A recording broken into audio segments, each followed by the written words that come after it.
My name's Mello, and I'm our Director of Education here at the Rose. And it's my pleasure to welcome you today and to introduce our program, Pedagogy of the Imagination, an interdisciplinary symposium.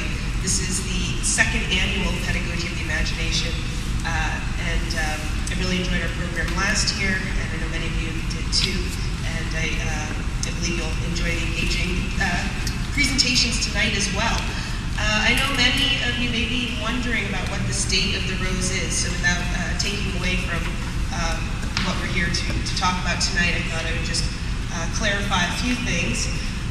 Since the announcement was made in January that the museum would be closing and the collection would be liquidated in order to support expenses at the university and make up for financial losses, there's been a bit of confusion. There's been different ways of explaining the current situation. It has transformed in different ways, but so there have been some consistent facts, which is the staff of the Rose, our final day is still slated for June 30th. There are no exhibitions currently planned beyond the exhibitions that are up now, which close May 17th. We've extended them due to the current situation. And there are still very much plans to go forward to sell works of art in the collection. There has been a committee formed with members from the campus community to discuss the future of the Rose Art Museum, but that committee has also made it clear that they do not influence the sale of works of art, and that responsibility is in the hands of the administration and the Board of Overseers. So I just wanted to clarify the state of the Rose. We all here, I know, hope that there is a future for the Rose, which right now has been talked about being transformed into a repurposed space for teaching, and which is something, of course, we all care about, especially this group tonight. In thinking throughout this debate going forward and thinking about the programming that's been continuing here at the Rose throughout the crisis, I've given a lot of thought to the fact that as an educator, and I think as a museum educator, but also as an educator, someone who's invested in education, which is many people, not only classroom teachers, university professors, and museum educators. It's been difficult because for so long I think educators have really influenced museums in terms of breaking down some of the intimidating factors of museums, in terms of breaking down the notion of expertise being the only way to access works of art.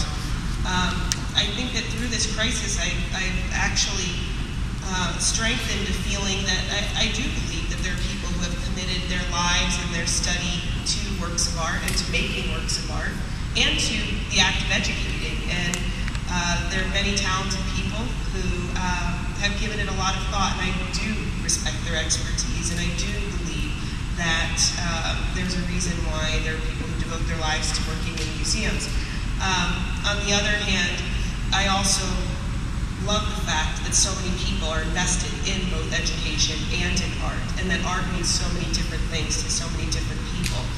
And I think what this experience has confirmed for me is the fact that museums are still a vital site to work out a lot of these issues, to work out what we value in a world where there's very little space dedicated to this kind of inquiry. And you know, one example here in the museum, we're in the Foster Wing, where right now we have an exhibition of Hans Hofmann circa 1950.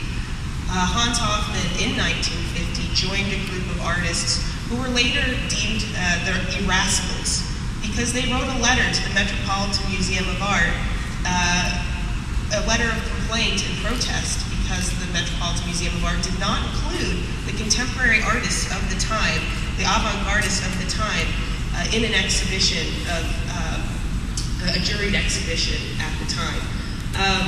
Now, of course, the Metropolitan Museum of Art owns Hofmann paintings, as well as other artists who are represented in the Rose collection that you can see upstairs, such as Morris Lewis and others. These were artists who shaped what we think of as art today and shaped what we think is possible in museums. And so here now we sit in this celebrated exhibition of Hans Hofmann.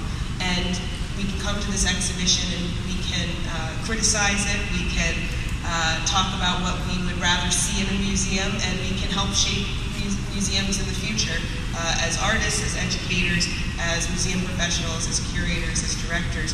And as we move forward in all of our roles and all of our investment in the arts, both in museum and both outside of museums, I think it's creating a space that facilitates both knowing and both not knowing, which I think is an important aspect of the program tonight. So I'm very much looking forward to hearing all the presentations tonight.